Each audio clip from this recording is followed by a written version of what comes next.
What's up, guys? So the second part of the uh, American moles versus Philippine moles is coming soon. It's already been shot, so I'm just editing that. And I have a guest, a special guest who did the walk around in the Philippine mole for us, for you guys to see. I hope you like it. And if you do enjoy it, I'm gonna make some more American versus Philippine content. Okay. Um, but this is a video about martial arts.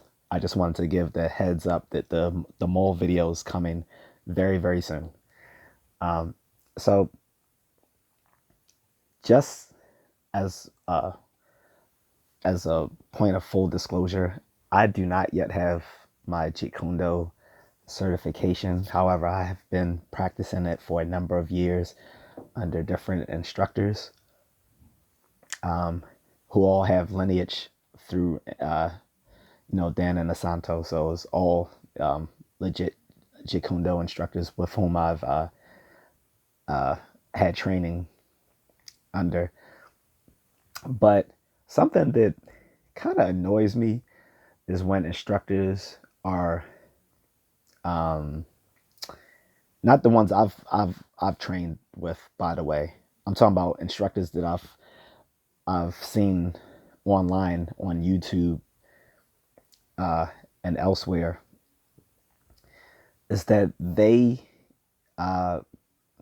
will uphold the misinformation shared by people from the Lee estate. I'm not going to name anyone in particular, but from but somewhere in between the late 90s, early 2000s, there were particular members of the Bruce Lee estate who were given misinformation about Jeet Kune Do. I'm not exactly sure why. Maybe because they wanted to keep it under a tighter rein and didn't like the way it was going under Inosanto and thought that he was more promoting the Filipino martial arts over the historical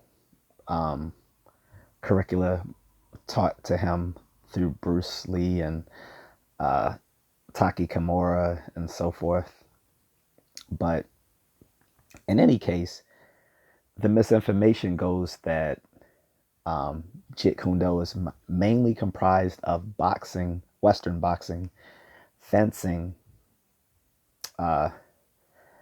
and Wing Chun Gung-Fu. And I've talked about this a little bit in other videos, but I wanted to just talk about this specifically.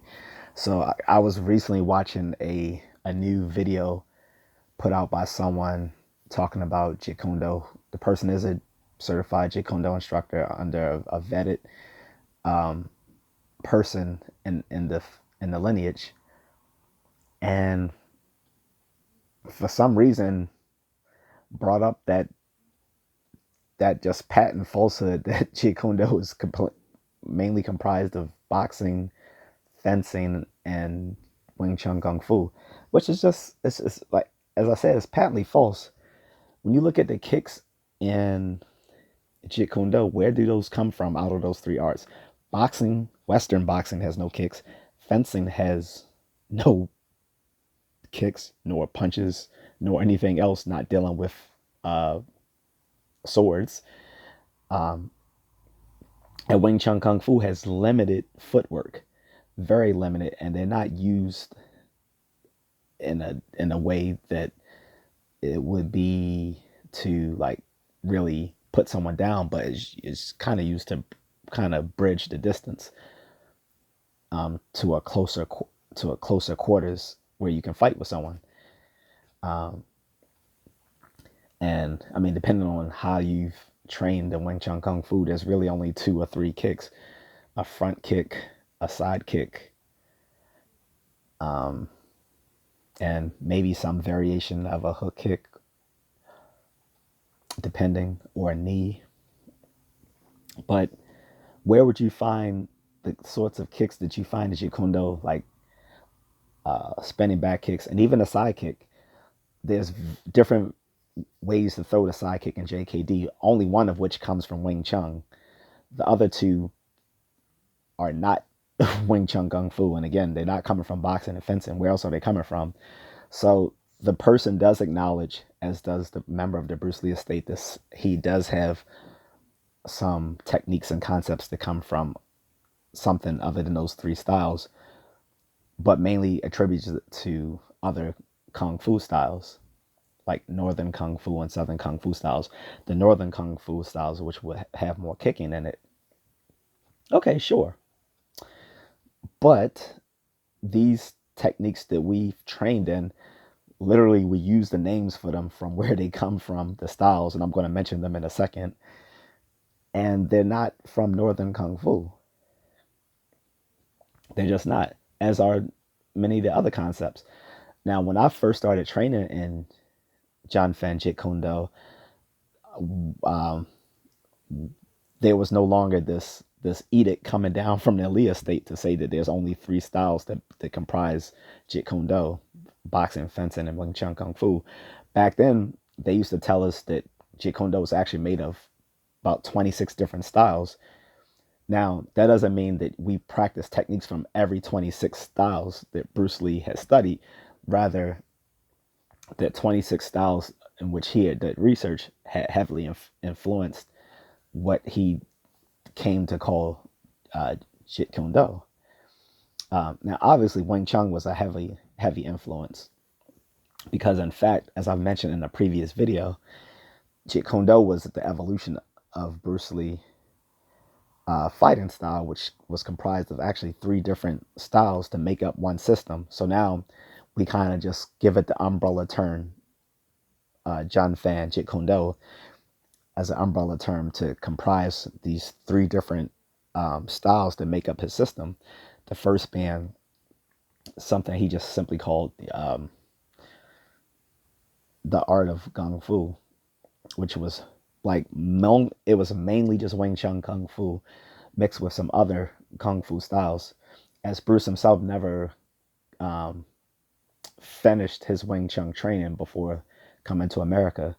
And, he blended it with other Kung Fu styles. Then later on, when he saw that what he was doing, um, or what he would call classical Kung Fu, wasn't very applicable in self-defense against bigger, stronger opponents in America, he started researching boxing and fencing, and that became Jun Fan Kung Fu, named after his Cantonese name, Jun Fan, which was still mostly Jeet Kune Do. Um, but then he added boxing and some elements of footwork and strategies for fencing. Okay. Then later he further developed it even more as Jeet Kune Do, which means the art of the intercepting or stopping fist, where he thought that the best ways to do defense is just to stop it with another attack, can be quite effective when trained properly, of course. But so you saw a further progression away from the Wing Chun Kung Fu. In fact, before he passed, there was a second generation of Jeet Kune Do that now some practitioners call original JKD, which is he abandoned a lot of the trapping hands and that was used in Wing Chun Kung Fu because he just thought it wasn't applicable in actual fighting or competition. And so there was still some simple trapping involved, but he removed most of it. And what Jeet Kune Do became at that time was more Jeet Kune Do kickboxing. Okay.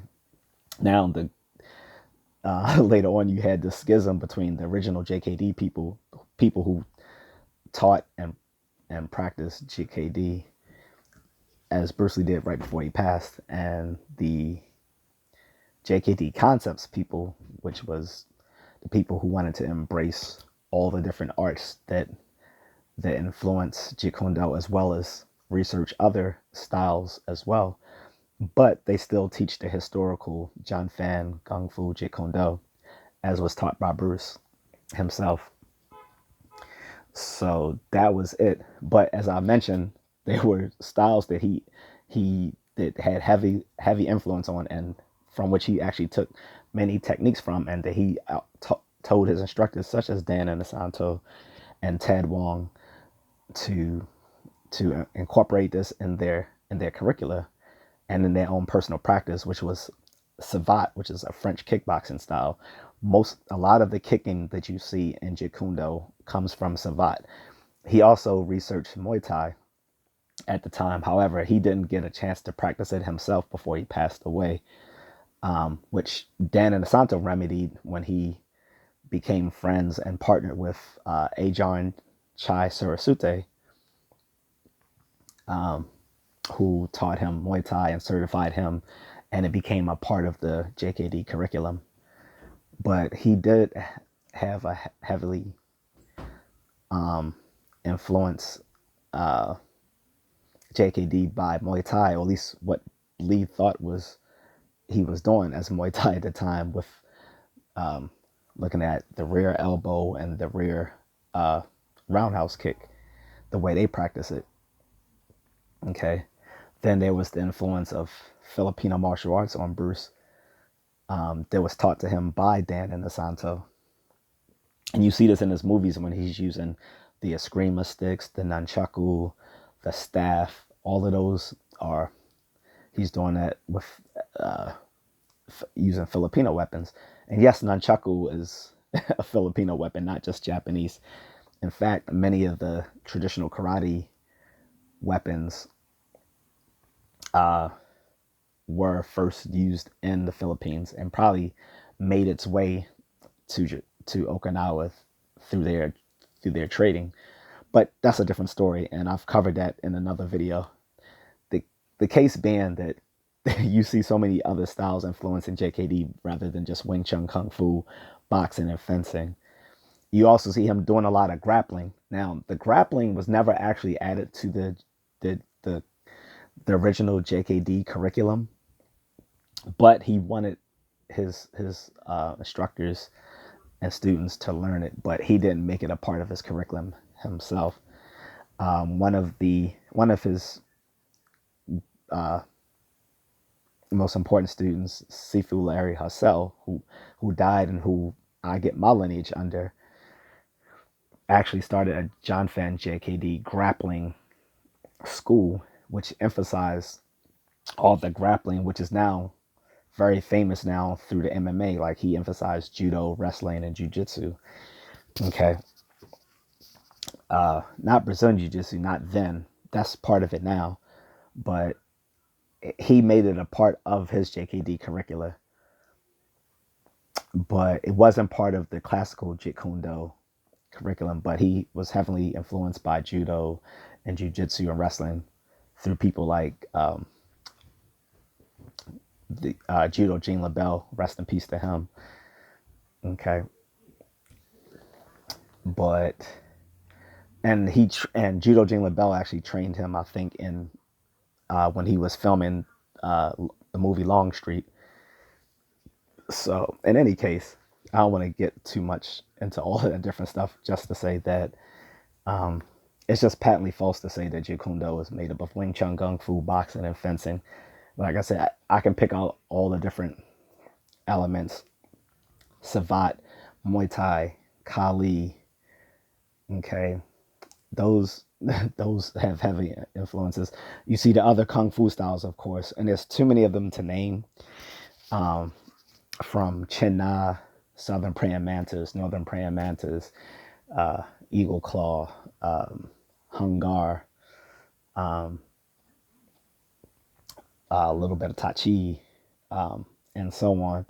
So, like I said, not all of them have actual techniques being used in JKD, but when we say JKD was comprised of 26 styles, 26 styles, did I say that correctly?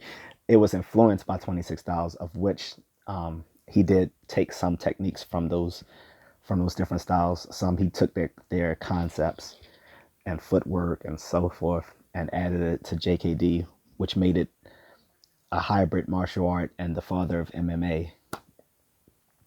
as they like to call it, which I think is fair to say so, because a lot of the methodology used by JKD was revolutionary at the time, is what you see in many MMA gyms today in similar fashion. But so long on so much for that. Again, I'm not trying to shit on any JKD instructors, but it's just patently false to say that JKD is Wing Chun Gung-Fu, boxing, and fencing, because none of those three styles have the kicking that you see in Jeet Kune Do. And they have, when you see them being used by their French and Thai names, you know they're not coming from Northern Kung Fu styles either. So that's all I have to say, but I'm just a contrarian.